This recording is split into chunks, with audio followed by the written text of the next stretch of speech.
آج ہم خواجہ میر درد کی پہلی غزل ریوائز کریں گے۔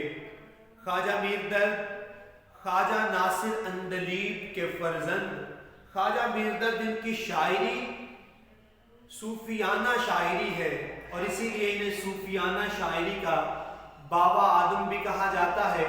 ان کی شاعری میں نفاست، شرینی اور وہ سوز و گداز ہے جو اپنا جواب آپ ہے، اپنی مثال آپ ہے۔ یہی سوز و گداز ہے کہ جس کی وجہ سے میر تقی میر کے ہوتے ہوئے بھی خواجہ میر درد اپنا مقام بنانے میں کامیاب ہوئے۔ آج ان کی پہلی غزل ریوائز کریں گے۔ کام مردوں کے جو ہیں سو وہی کر جاتے ہیں، جان سے اپنی جو کوئی کے گزر جاتے ہیں۔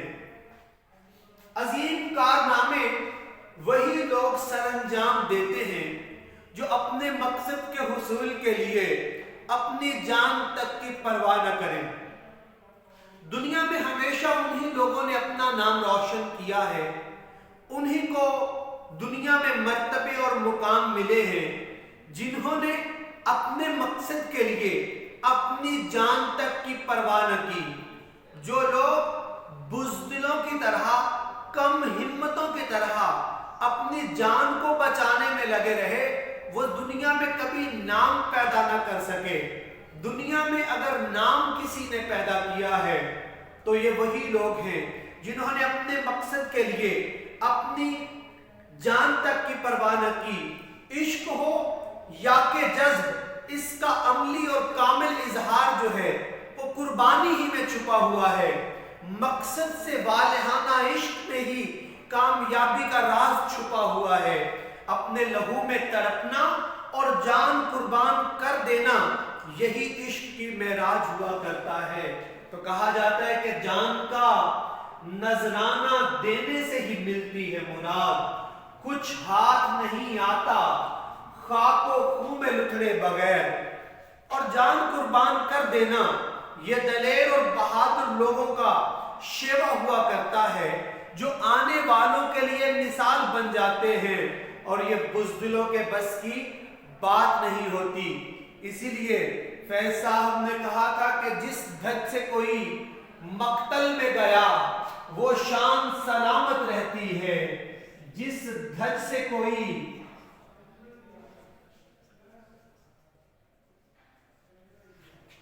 مقتل میں گیا وہ شان سلامت رہتی ہے۔ یہ جان تو آنی جانی ہے، اس جان کی کوئی بات نہیں۔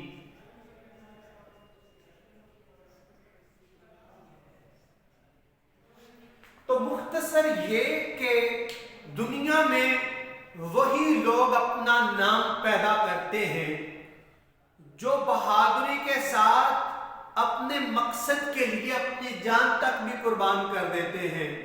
اسی لیے کہا جاتا ہے کہ انسان مر جاتا ہے لیکن اس کا مقصد اسے ہمیشہ زندہ رکھتا ہے۔ اور یہاں پر شاعر بلند ہمت لوگوں کی تعریف و توصیف کر رہا ہے کہ وہی لوگ دنیا میں اپنا نام پیدا کرتے ہیں جو اپنے مقصد کے لیے اپنی جان تک کی پرواہ بھی نہیں کرتے، کیونکہ خود بخود ٹوٹ کے گرتی نہیں زنجیر کبھی، بدلی جاتی ہے بدلتی نہیں تقدیر کبھی۔ تقدیر کو بدلنا پڑتا ہے، اور جو تقدیر کو بدلنے کے لیے اپنے سینے پیش کر دیتے ہیں، اپنی جان کا نذرانہ پیش کر دیتے ہیں، وہی لوگ دنیا میں کامیاب اور کامران ہوتے ہیں اور دنیا میں نام پیدا کرتے ہیں۔ اسی طرح اس غزل کا دوسرا شعر ہے کہ موت کیا آ کے فقیروں سے تجھے لینا ہے، مرنے سے آگے ہی یہ لوگ تو مر جاتے ہیں۔